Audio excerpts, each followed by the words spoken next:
My name is Clara Mitchell. I'm 28, the second daughter in a family that prefers the sound of my sister's name echoing down every hallway. You don't need to know everything about me yet. Just this. I was never supposed to matter. Not to them, not in that room, but sometimes showing up quietly is louder than any performance. If you've ever felt overlooked, underestimated, or like you were just background noise in your own family, subscribe, hit like, and share this. Because this is the story of how I showed up anyway. The envelope was thick, ivory paper with raised black lettering, the kind that whispers old money and colder traditions. It said, Hawthorne and Ellison, LLP. Beneath that, in impeccable serif font, sat my name, Miss Clara Mitchell. No one needed to tell me what it was. I knew. It arrived on a Wednesday morning, tucked between credit card ads and a grocery store flyer in my mailbox. But the moment I held it in my hands, the air changed, like something I'd been bracing for had finally landed, like a storm you could smell before you saw the clouds. I sat at my kitchen table, the window cracked open just enough for the wind to rustle the edge of the envelope. I hadn't opened it yet. I didn't need to. My hands already knew it was about Grandpa Walter. Walter Mitchell, the man who built a development empire from scratch, who wore the same flannel jacket until the elbows thinned, and who never once asked me to be anything more than quiet company. He died 3 days ago. Natural causes, they said. In his sleep at the cabin up in Vermont, he refused to sell.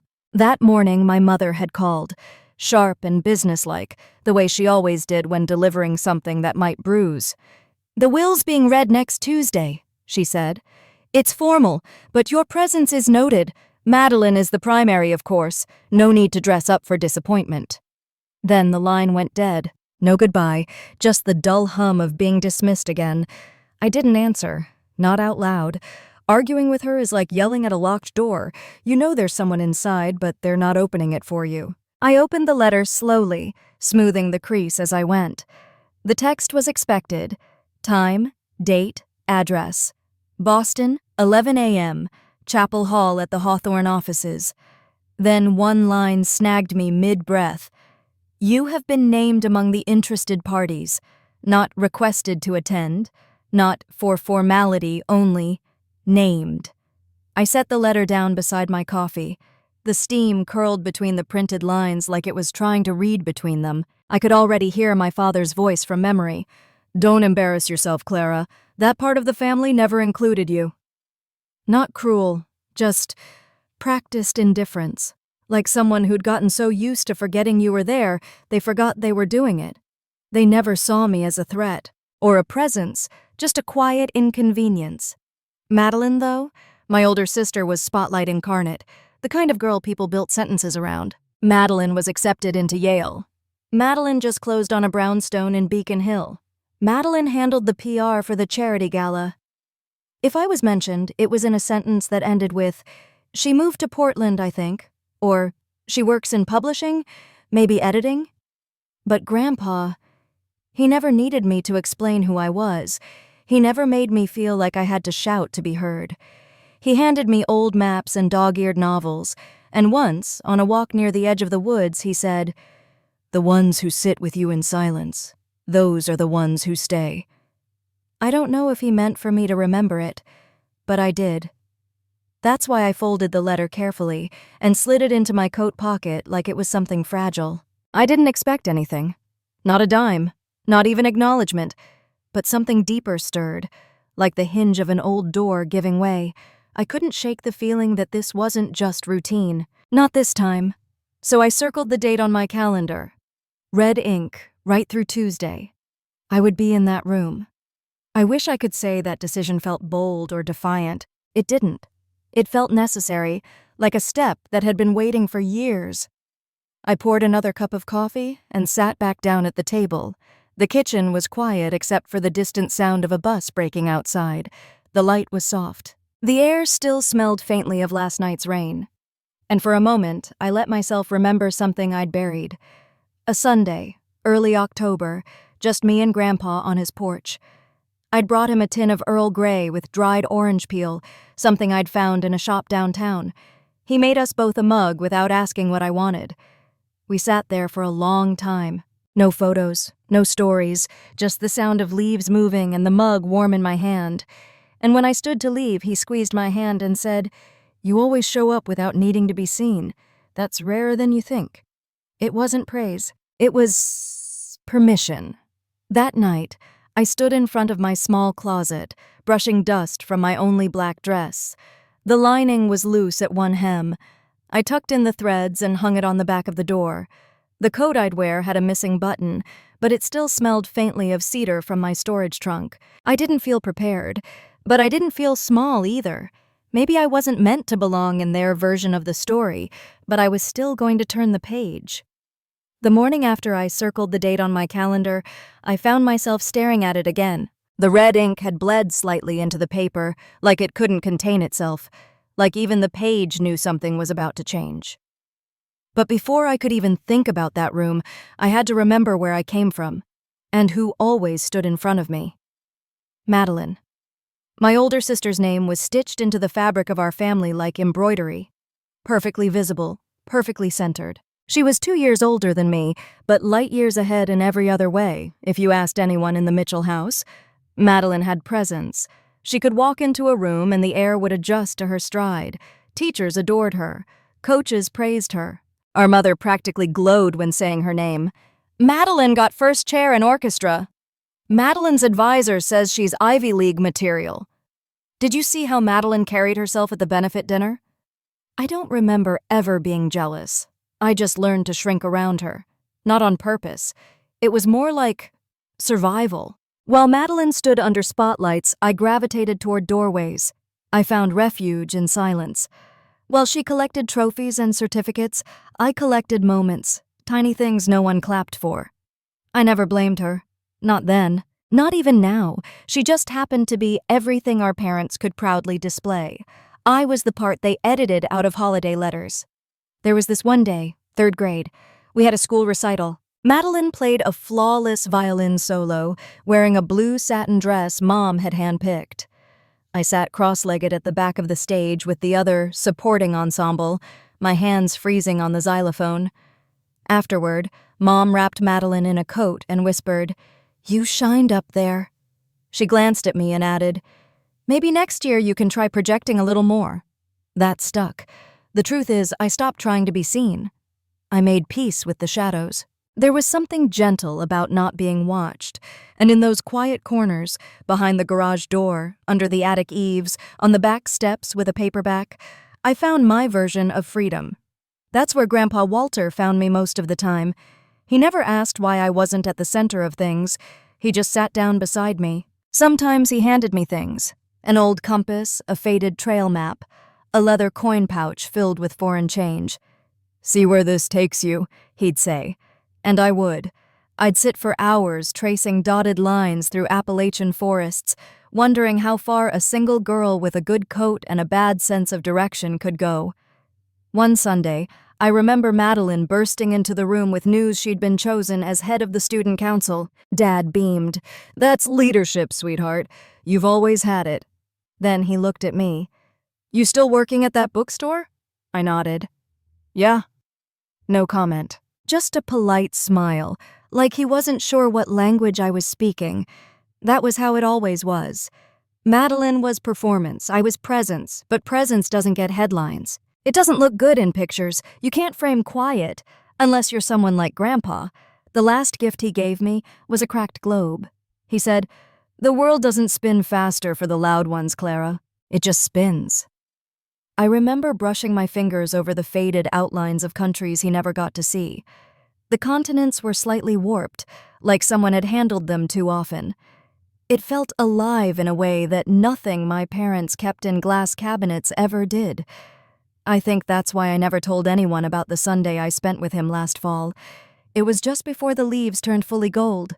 I'd found this tin of specialty tea downtown, Earl Grey with bergamot and orange peel, and thought he might like it. When I knocked on the cabin door, he didn't say much, just nodded, made 2 mugs, and led me out to the porch. We didn't talk about Madeline. We didn't talk about anything, really. We just sat there, breathing in the trees, listening to the wind work its way through the pines. And when I left, he said, "Some people show up for the picture. You show up for the moment."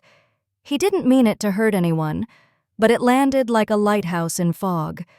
Now, as I stood in my tiny apartment, packing for the trip to Boston, that memory flickered behind my ribs like a pilot light. Madeline was probably already choosing which heels went with which coat.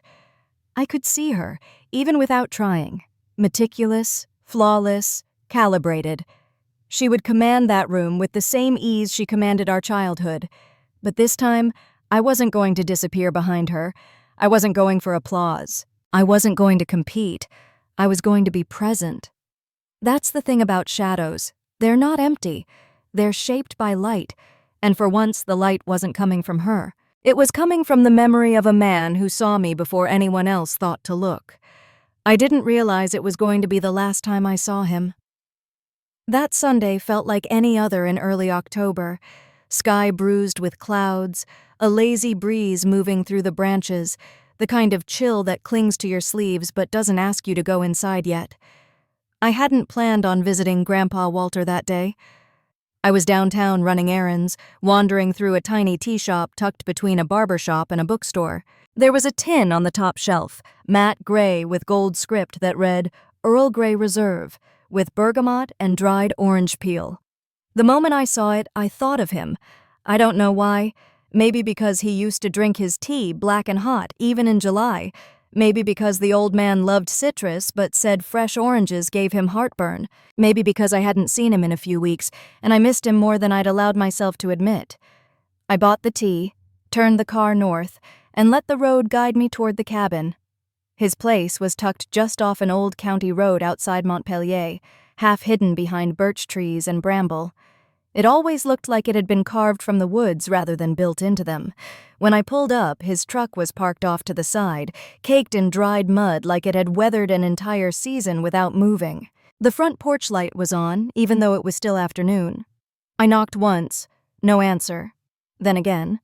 The door creaked open with the kind of slowness that felt deliberate. There he was, leaning on the doorframe, in that same red plaid flannel I'd seen him in since I was 10. "Clara," he said, his voice warm and worn. "Didn't expect you." "I brought tea," I replied, holding it up like a peace offering. He squinted at the tin, then smiled. "Orange peel and bergamot. Fancy." "You'll like it," I said. Inside, the cabin smelled like cedar and smoke and something faintly metallic, like old pennies and pine sap. Nothing had changed. The books still leaned on their shelves like tired old friends. A basket of chopped firewood sat beside the hearth. The clock above the mantel ticked just a little too loudly, like it wanted company. He filled the kettle and set it on the stove. Neither of us said much. That was the thing about Grandpa. He didn't press for conversation. He made room for it, and if it didn't come, that was fine too. When the tea was ready, he handed me a mug and walked out to the porch. I followed, the boards creaking under our steps like they were sighing with each footfall. We sat down in the same chairs we always did, he in the rocker, me cross-legged on the bench, the mug warm in my palms. The leaves danced across the yard in small, chaotic patterns. A squirrel darted along the railing, stopping just long enough to stare us down, then vanished back into the trees. No words, just the rustling of autumn and the occasional sip of tea. But silence with him was never empty. It felt chosen, safe.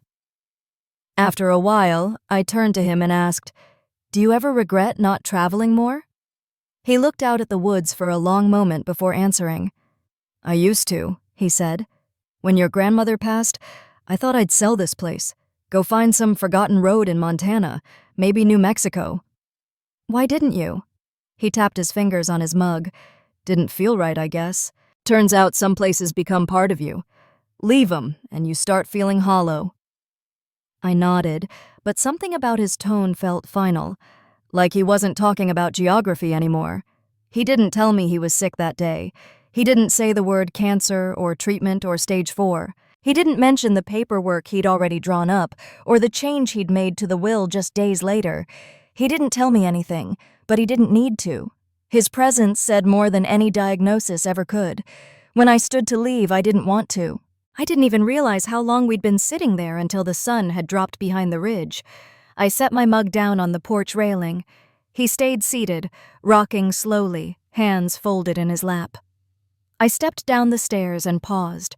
Then, just as I reached the car, he called out, voice softer than before, "You always show up without needing to be seen, Clara."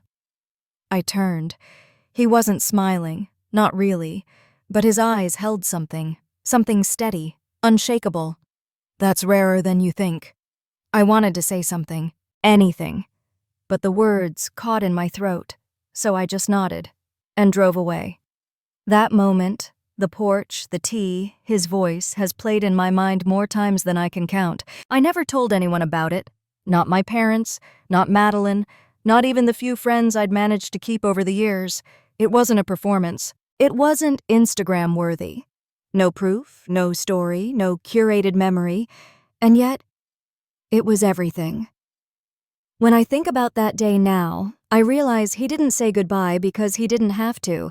He left me something far more permanent than a final word. He left me a version of myself I hadn't yet believed in, one who mattered, even in silence. I left for Boston before sunrise. The drive from Portland was quiet, just the hum of tires on damp asphalt and the low pulse of static from the radio station that never quite came in. I didn't bring music. I didn't need noise. I needed space to think or maybe to feel without interruption. My coat, draped over the passenger seat, still smelled faintly of cedar and old paper. I hadn't worn it since last winter, but it felt right, familiar in a way nothing else did that morning. By the time I pulled into the city, the clouds had thickened, the sky the color of pewter. Rain threatened, but never arrived. It just hovered, heavy, undecided. The chapel was tucked inside the Hawthorne and Ellison building, a converted brownstone with stained glass windows that caught no light. I stood on the sidewalk for a beat too long, my heels clicking softly as I shifted my weight. Then I walked in. The air inside was cool and dry, with the scent of old wood and polished stone. The kind of place where your footsteps echoed, like the walls expected silence. I handed my name to the usher. He glanced at the list, hesitated, then pointed down the side aisle. "You can sit over there, Ms. Mitchell." Not with the family. Not even near them. Just there, like I was someone who had wandered in off the street. I found a seat near the back, third pew from the wall, right beneath a window that filtered soft blue light across the worn cushion beside me. No one joined me. No one turned to wave. I was a ghost in a room of legacy. Madeline was already there, of course. Wrapped in a black silk coat that shimmered under the chandeliers, she stood at the front of the chapel like she'd been born there, elegant, immaculate. Her heels were too high for the weather, but she made it look effortless. She didn't see me, at least she pretended not to. My mother sat just behind her, whispering into her ear with that familiar, tight-lipped intensity. My father sat stiffly on the other side, his posture more performance than grief. They hadn't spoken to me since the call. I sat quietly.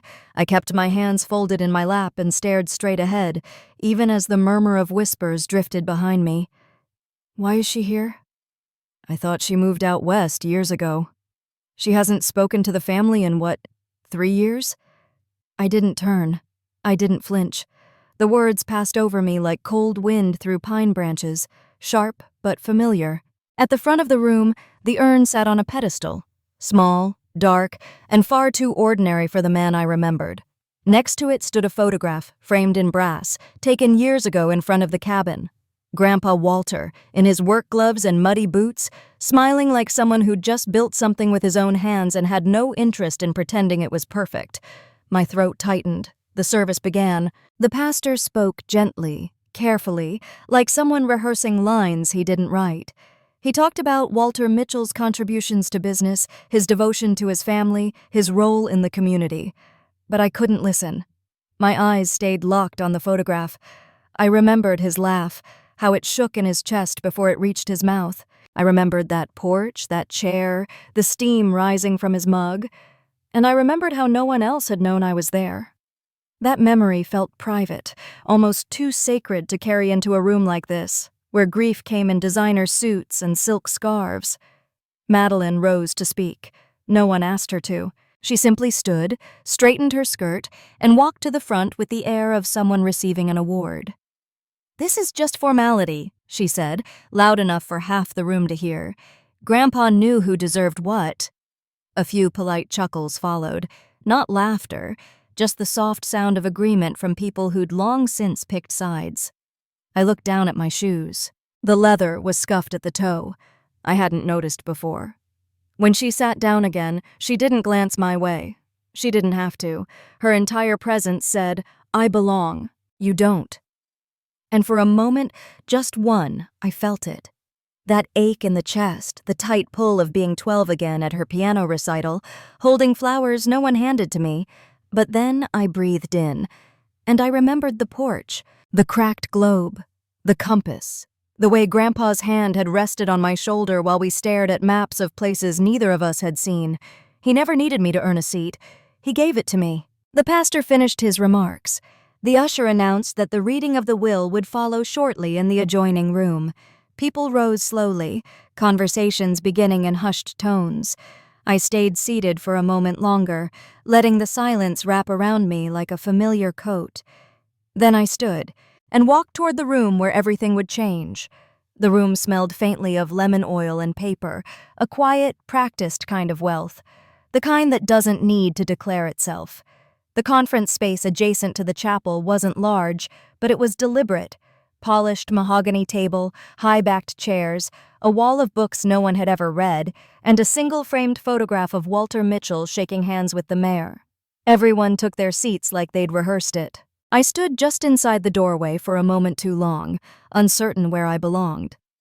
"You can take a seat along the wall," said a junior clerk, barely glancing at me. No name, no welcome, just an assigned position. I took the farthest chair in the corner, back straight, coat still folded in my lap. I didn't look toward my family, but I could feel them, clustered tightly at the table's head, their grief too composed to be spontaneous. Madeline sat centered between my parents like a queen flanked by loyal courtiers. Her hair was smooth, tucked behind one ear. A pearl pin on her blazer caught the light just enough to seem casual. She glanced over her shoulder briefly, eyes flicking past me like I was part of the decor. "Mr. Ellison is never late," she whispered to our mother. "Neither was Walter," she replied, lips barely moving. I kept my hands folded. The door opened. Mr. Ellison entered with a thick file tucked under one arm, silver-rimmed glasses perched low on his nose. He gave the room a slow, respectful nod before sitting at the head of the table and placing the folder gently in front of him. "Thank you all for being here," he said. "As stated in the notice, we will now begin the official reading of the last will and testament of Mr. Walter Mitchell, dated June 12th of last year." No one spoke. No one breathed too loudly. He adjusted his glasses and flipped the first page. His voice was steady, almost ceremonial. "To my granddaughter, Madeline Grace Mitchell, I leave the Aspen Chalet in full, along with all furnishings therein, and the sum of $300,000 to be dispersed within 60 days of probate." The words settled into the room like expected rain. Madeline's smile was quiet, precisely calibrated for gracious acceptance. Not surprise, just satisfaction. She turned slightly toward my mother, who nodded without looking at her, a small motion of approval. My father exhaled through his nose, the kind of breath that said, "This is just as it should be." Across the room, someone murmured, "Of course." Someone else cleared their throat like they were closing a chapter. I stared at my lap, a tiny tear in my coat seam catching my eye. That was supposed to be it. That was the script. Madeline, the rightful heir. Me, the footnote. Legally acknowledged but emotionally dismissed. I was the clause you add out of politeness, the placeholder in the room. And yet, I waited, because I had felt something shift. And not just at the funeral, or during that drive, or even when I'd packed the coat that didn't quite fit anymore. I'd felt it the moment Grandpa handed me that globe, the moment he made tea for both of us without asking, the moment he said, "You show up without needing to be seen." Mr. Ellison turned the page, and something changed. The air in the room, once still, once smug, tightened like a string being drawn back. A breath that hadn't been taken yet. He cleared his throat. "And now," he continued, "to Clara June Mitchell." The silence cracked. My name landed with no fanfare, no dramatic swell of music, just 4 syllables, spoken with legal precision. Madeline's head tilted, not sharply, but enough to register. My mother's mouth drew a thin line. My father stiffened. I didn't move. "I leave controlling interest in Mitchell Development, including 62% ownership of all corporate entities, full voting authority on the board of directors, and discretionary power regarding future leadership and asset allocation." There was a beat of pure disbelief, not anger, not yet, just confusion, thick and sudden. Madeline blinked once, then again. "What?" she whispered. My mother looked toward Mr. Ellison as if he'd misread the line. My father leaned forward slightly, his hand gripping the armrest, but the lawyer didn't waver. "Additionally," he went on, "Clara is to receive all remaining personal and investment assets, totaling an estimated $53.5 million. The room didn't gasp. It collapsed. Madeline pushed her chair back so fast it squeaked across the hardwood. "There has to be some mistake," she snapped. Mr. Ellison remained calm, flipping to a notarized page. "No mistake," he said. "Your grandfather made these amendments in person. They were witnessed, notarized, and reviewed under full medical clarity." "He never mentioned anything to me," Madeline said, standing now, voice rising. "He barely even spoke about her." "And yet," Mr. Ellison replied, "his intent was clear." I sat still, heart hammering. Not because of the money, not the company, not the staggering number, because in that moment, surrounded by people who'd spent their whole lives looking through me, I wasn't invisible anymore. I was undeniable. And not because I demanded it, because someone I loved had already seen it. Mr. Ellison closed the folder with a soft thud. "There is a brief addendum for the family," he said, pulling out a small envelope. "A personal note Mr. Mitchell asked me to read aloud." He unfolded the page and spoke without formality this time. Just quiet truth. "She was the only one who showed up without a camera. And that was it. No sermon, no speech, just the echo of something real." Madeline didn't cry, not yet. Her mouth opened like she wanted to say something clever, something biting. But no sound came. My mother looked away. My father's hands fell still. No one looked at me. They didn't have to. The light was already shifting. For a moment, it felt like the room had exhaled. Madeline's name had been called, her inheritance neatly outlined, her role preserved. Everything folded back into the narrative my family had spent decades writing. And then the page turned. Mr. Ellison's voice didn't change, still calm, still clipped and professional. "To Clara June Mitchell." The words landed like a misstep on marble. Soft, subtle, but loud enough to break something. I didn't look up. Not yet.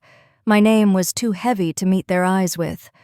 "I leave controlling interest in Mitchell Development, 62% ownership across all corporate holdings, full voting authority on the board, and complete discretion over leadership and asset distribution." My ears buzzed, not with adrenaline, but with disbelief. I blinked once, twice. The sentence hung in the air, undisturbed, unchallenged. Madeline sat frozen, like her body had registered something before her mind caught up. "This includes all remaining personal and investment assets," Mr. Ellison added, "currently valued at $53.5 million. My mother's head snapped toward me. My father's posture collapsed just slightly, as if someone had pulled the weight out from under his spine. Madeline didn't move. The pearl pin on her jacket gleamed like a sharp edge under the lights. "That can't be right," she said quietly. Then louder, "That's not right." Mr. Ellison didn't even flinch. He simply turned another page. "The documents were amended last June, witnessed and notarized under full mental competency. Mr. Mitchell was deliberate in these revisions. Madeline stood up so fast her chair jolted backward. "He never even mentioned her," she snapped. "He barely talked about her at all." The air in the room thickened, like dust shaken loose from a high shelf. I felt every pair of eyes pivot toward me, not with curiosity, but with something closer to suspicion. What had I done to deserve this? That was the question floating silently between them all. Not spoken, but alive. Alive in the tightness of my mother's jaw, in the narrowed glance from my uncle, in the stillness of the clerk standing by the wall. But I didn't answer. Because there was nothing to defend. I hadn't asked for anything. I hadn't negotiated or schemed or carved out a plan. I'd simply shown up. Year after year, visit after visit. No cameras, no press, no parade. Just tea and trail maps and the kind of quiet that doesn't need translation. Madeline turned sharply toward Mr. Ellison, voice trembling with control. "My grandfather founded that company. He always said it would pass to someone who understood legacy. Someone who could protect it." "He was very clear," Ellison replied. "You were given the Aspen Chalet. Clara was given the business." "Because she visited once with a tin of tea?" Madeline snapped. Her words echoed louder than intended. The room winced. I could have stood up then. Could have fired something back. Laid out every moment I'd ever been passed over. Every family dinner where no one asked about my life. Every time I was introduced as Madeline's sister and nothing more. But I didn't. Instead, I leaned back in my chair, letting the moment stretch. I had no intention of justifying something that had never needed approval in the first place. Mr. Ellison cleared his throat once more. "There is a final statement from Mr. Mitchell. He requested it be read aloud after the distribution." He removed a separate slip of paper from the folder and unfolded it slowly. Then, softer now, "She was the only one who showed up without a camera." That line didn't fall like a gavel. It drifted, like a curtain parting, like sunlight landing where it hadn't before. No one said a word. Not Madeline, not my mother, not the cousin who had already been calculating percentages. The silence was no longer a pause. It was a reckoning. I looked across the table, not at Madeline's face, but at her hands. Tight fists, her knuckles white. Her mask had cracked just slightly, the disbelief not quite able to hold itself together anymore. "This isn't fair," she said, voice strained. "It's not fair." I met her eyes. Calm. Steady. "It wasn't meant to be," I said. And I meant it. This wasn't revenge. It wasn't a twist in a story designed to punish anyone.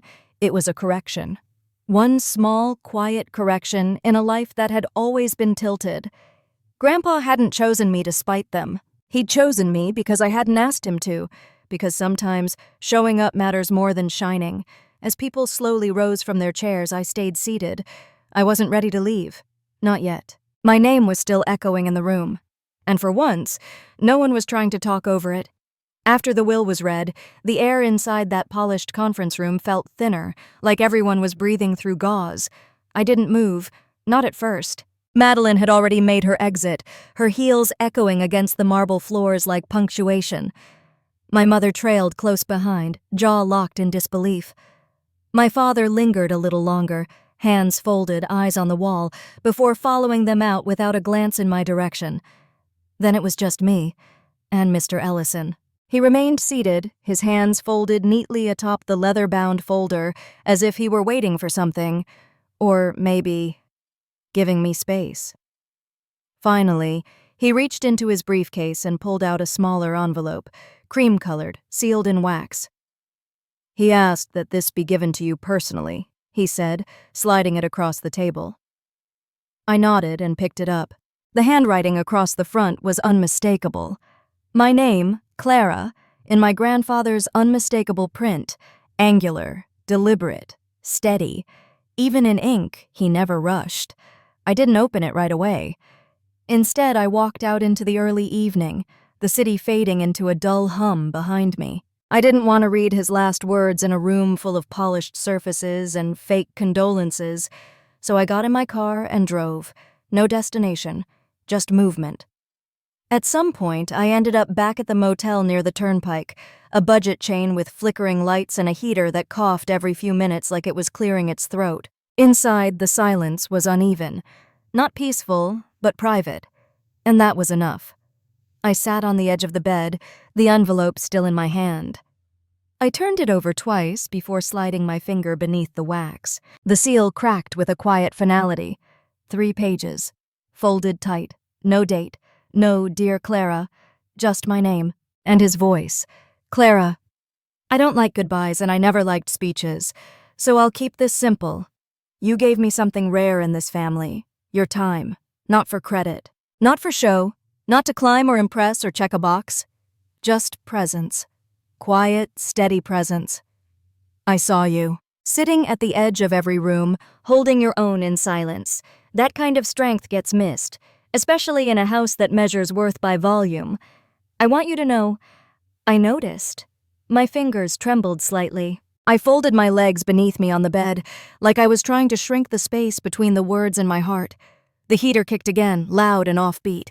I kept reading. That Sunday you came by. You didn't ask what I needed. You didn't ask what you could take. You brought me tea and gave me something no one else had that week. Your company, without condition. After you left, I sat on the porch for another hour and thought, that's what it feels like to be remembered by someone who doesn't need an audience.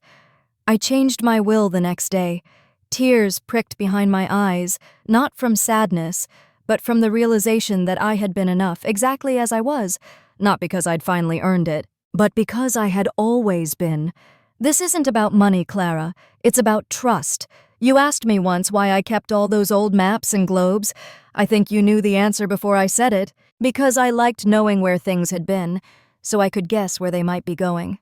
You're one of those rare people who sees the trail while others look for the signpost. You won't always be the loudest in the room. That's a good thing. The ones who listen end up leading longer than the ones who shout. My breath caught. I pressed the back of my hand against my lips and let the moment sink in. This wasn't just a letter. It was a compass. You'll be told you didn't deserve it. That it should have gone to someone flashier, someone more visible. Let them say what they want.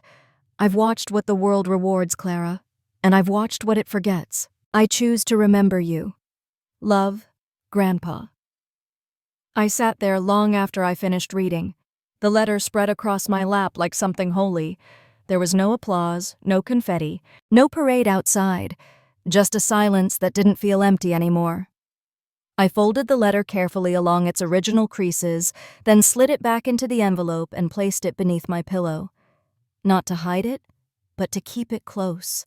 To remind myself, when the noise gets loud again, what it means to be seen by someone who never needed me to raise my voice to matter. That night, I didn't cry, not really, but I held on to the edge of that envelope the way you hold on to the last warmth of someone you've already let go. And for the first time in a long time, I didn't feel small. I felt chosen, not by accident, not out of pity, but because someone saw the whole of me and said yes. The motel room was still dark when I woke up, not because it was early, but because I hadn't slept. The letter was under my pillow. I'd felt its weight all night, not like a burden, but like a heartbeat. A steady, invisible reassurance that for the first time in my life, I wasn't imagining the connection I'd always felt with Grandpa. It was real, and now so was everything that came with it. I checked out just after 7 o'clock a.m., the motel clerk barely glancing up as I handed over my room key. Outside, the sky was overcast and the air had that dampness that made your coat sleeves feel heavier than they should. I drove back to Hawthorne and Ellison for one reason. Mr. Ellison had requested I return to finalize the transition paperwork. "Come alone," he'd said. "The family doesn't need to be present." I agreed. But the universe had other plans. When I walked into the lobby, they were already there. Madeline, my parents, all 3 of them seated in the waiting area like they owned it. Like their names were carved into the walls. Madeline stood the second she saw me, her arms crossed, jaw clenched. The coat she wore was different this time, longer, stiffer, angrier somehow. "How convenient," she said. "You get everything, and now you just waltz in like none of this was orchestrated." I didn't flinch. "I'm here to meet with Mr. Ellison," I said calmly. "Oh, we know," my mother cut in, her voice clipped like a blade. "We came to get clarity, because what happened yesterday was a betrayal," Madeline finished. I looked at her. Really looked. Her posture was perfect. Her makeup was flawless. But her voice? Her voice had cracked. "You think I manipulated him?" I asked. "You must have," she hissed. "Because there's no world where he would have left all of that to you. Not unless something was twisted." Mr. Ellison stepped out from his office just then, holding a small folder in one hand. His expression didn't change when he saw them. It was as if he'd expected this confrontation, maybe even planned for it. "Good morning," he said evenly. "Ms. Mitchell, if you're ready, we can begin." "No, wait." Madeline stepped forward. "You don't understand. He was old. He wasn't thinking clearly. She took advantage of him." "On the contrary," Mr. Ellison said, cutting her off with quiet authority.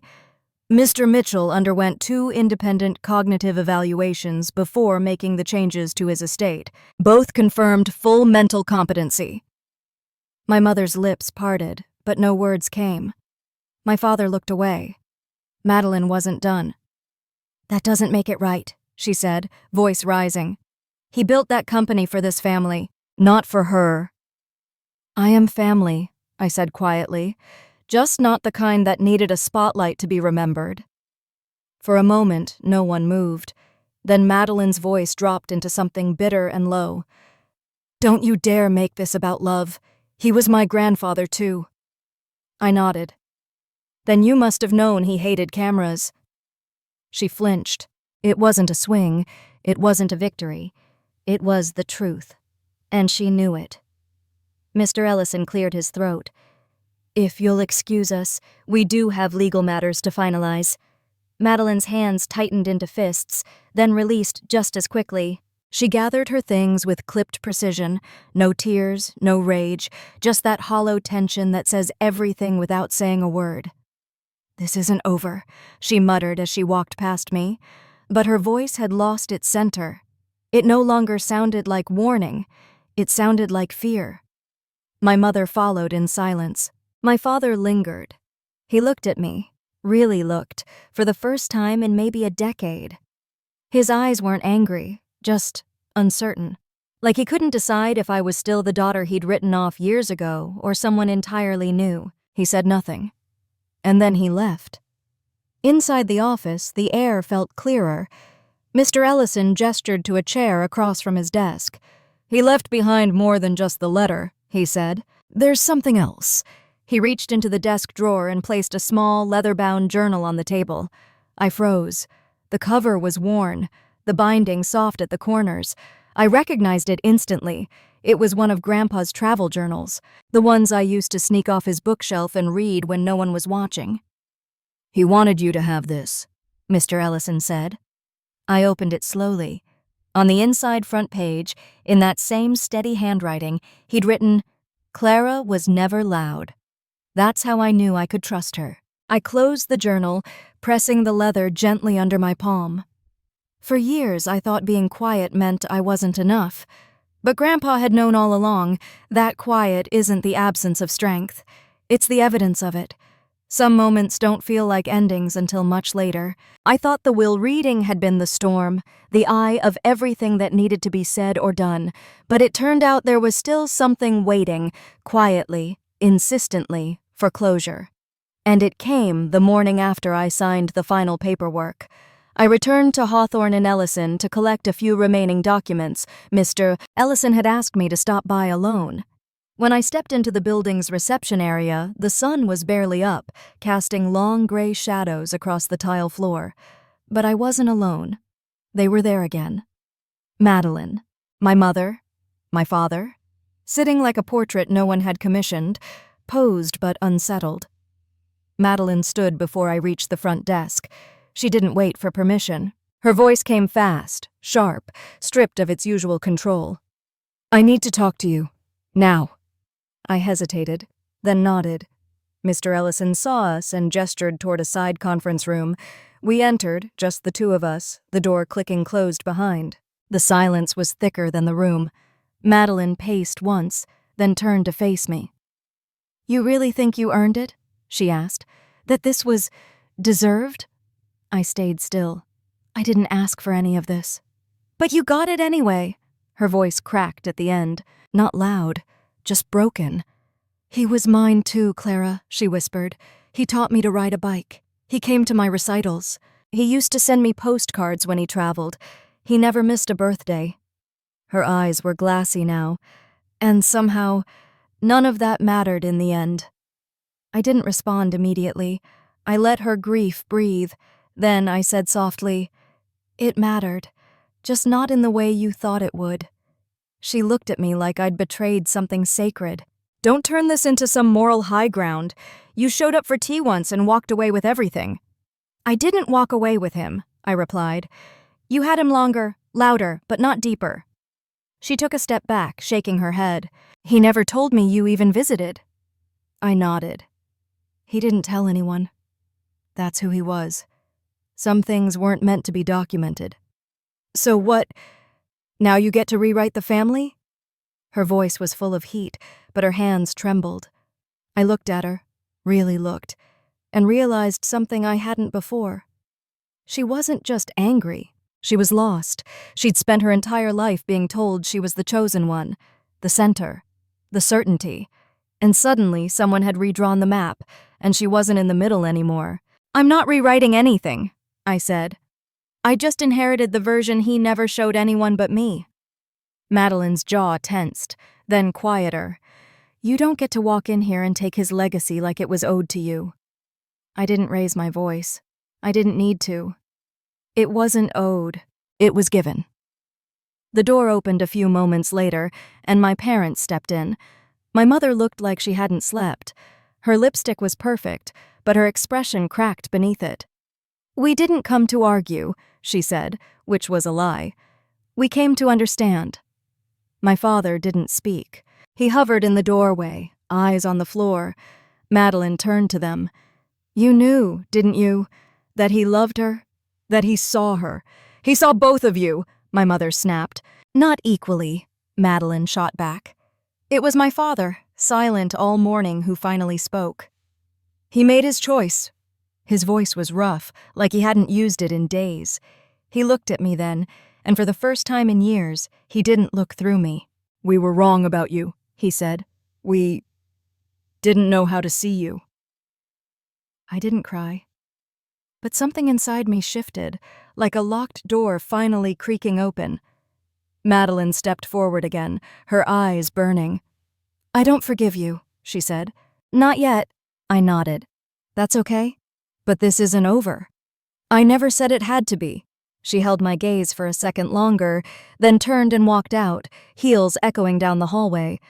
My mother followed, her expression unreadable. My father lingered just long enough to nod once. And then I was alone again. But not the kind of alone I used to be, not forgotten, just finished. Mr. Ellison appeared in the doorway a moment later. "Everything's ready," he said.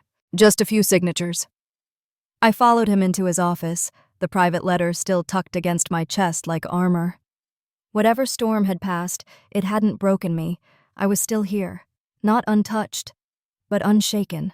It happened in the hallway, not in the polished office, not during the confrontation, not under the fluorescent light of legal finality.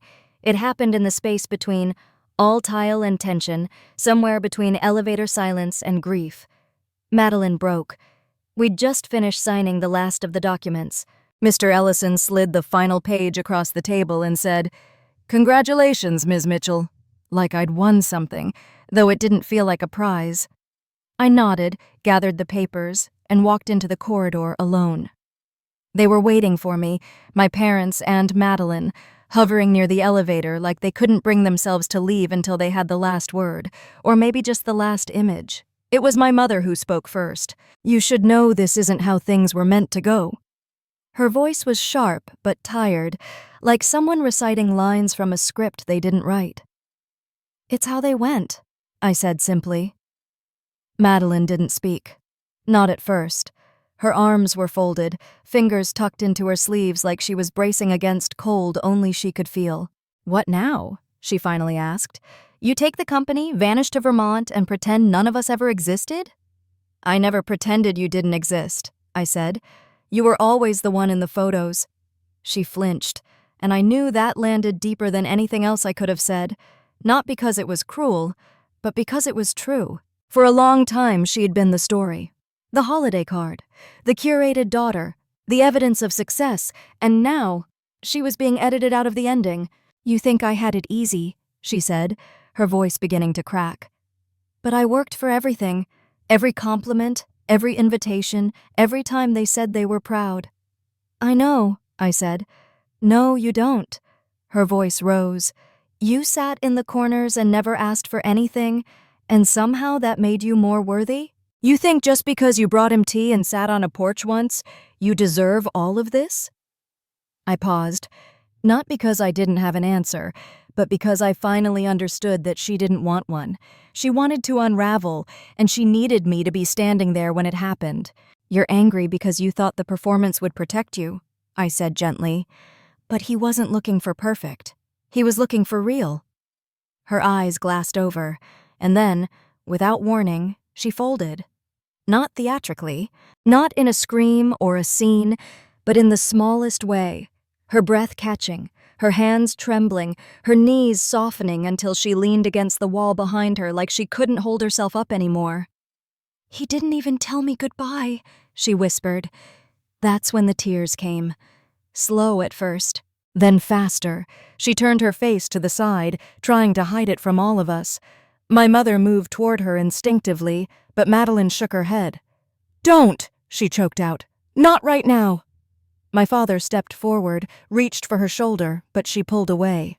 The gesture was too late, too empty. I stood there, still holding the folder, my inheritance, my recognition. And for the first time, I didn't feel like I was winning anything. I just felt separate. Seen, yes, but severed. Madeline wiped her face with the back of her hand and looked up at me, her voice raw. "You don't get to call this justice." I shook my head. "I'm not calling it anything." She stared at me for a long moment. Then something in her gaze changed. Not forgiveness, but fatigue. "You'll never understand what it's like to be expected to carry everyone," she said, "and then to be dropped without warning." I looked at her, tired, unraveling, exposed. "And you'll never understand what it's like to never be carried at all." The elevator dinged. None of us moved. The moment stretched, grief and legacy and all the versions of us that had never fit together. Then, finally, Madeline stepped in alone. She didn't look back. My mother followed without a word. My father lingered, just long enough to offer one last look, a complicated one, something between regret and recognition. Then he left too. The elevator doors closed, and I was alone in the hallway, sunlight streaking through the tall windows beside me. It wasn't vindication I felt. It wasn't triumph. It was the weight of what he'd left behind, and what I'd now have to carry. Not as punishment, but as proof. Proof that sometimes the quiet one is the one who was watching all along. The road remembered me before I remembered it. That was the strangest part. It had been over a decade since I'd last driven this way, but my hands turned the wheel like they knew every curve, like my body had been waiting for this drive longer than my mind had. The sun dipped low behind the tree line, brushing the tops of the evergreens with gold. The air was crisp, biting just enough to make me crack the window and let it in. Vermont was quieter than I remembered, or maybe I had just finally become still enough to hear it. I turned off the main road just past the mile marker, with the bullet hole through the 7. Gravel crunched under the tires as I eased the car onto the narrow drive.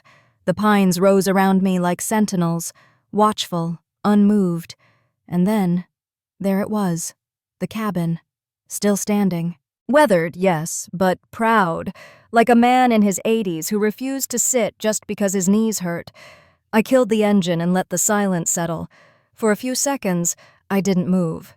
Then I stepped out. The porch creaked beneath my boots. Dust clung to the windows. The mailbox leaned to the left, rust blooming at its corners. But the key still turned like it always had, one clean click, and the door opened without resistance. The smell hit me instantly. Pine, old books, and time. Not musty. Lived in. Like he'd only just stepped out for firewood. Inside, everything was as he'd left it. The pine wood table, The threadbare armchair, the clock above the mantel that always ran 10 minutes slow, a line of boots by the door, one pair mine from when I was 15, and still convinced Vermont snow would be soft.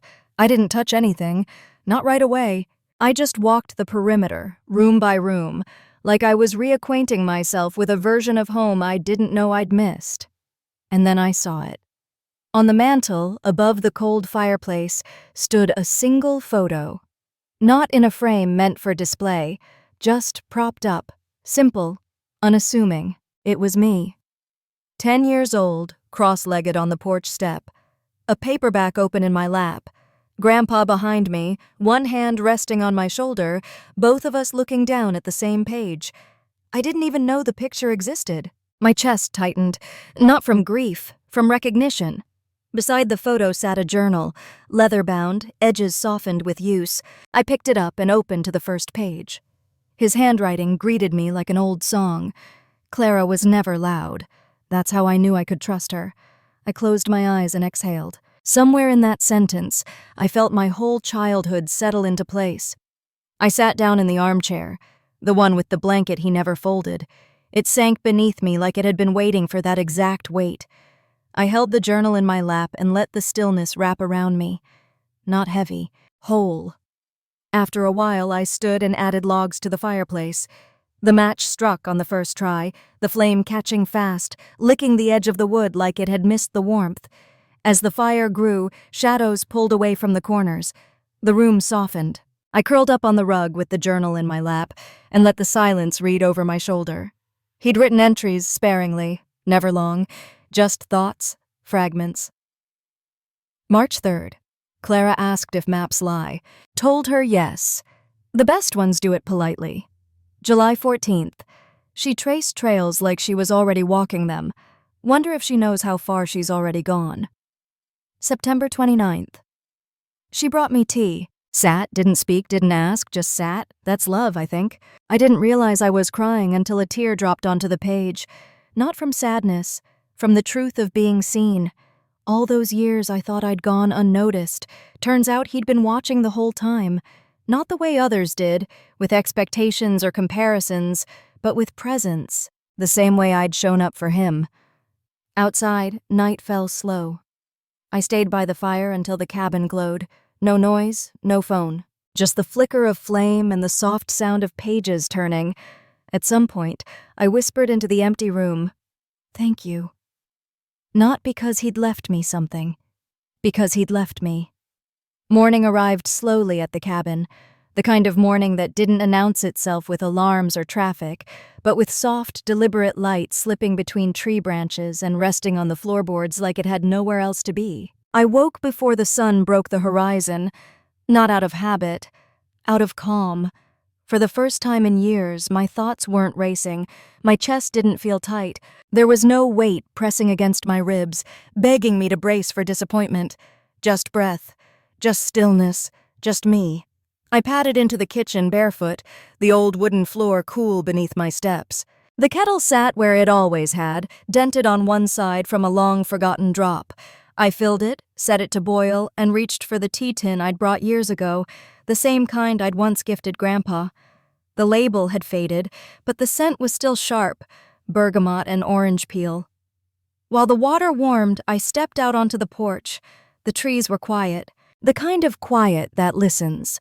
The frost was just beginning to melt, drops clinging to pine needles and catching the rising light. It was like the whole forest had been dipped in silver.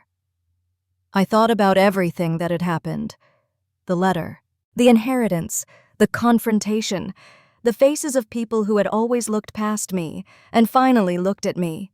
It still didn't feel like power or revenge. It felt like arrival. Not because I'd fought my way here, because I'd finally stopped apologizing for being the quiet one in a loud family.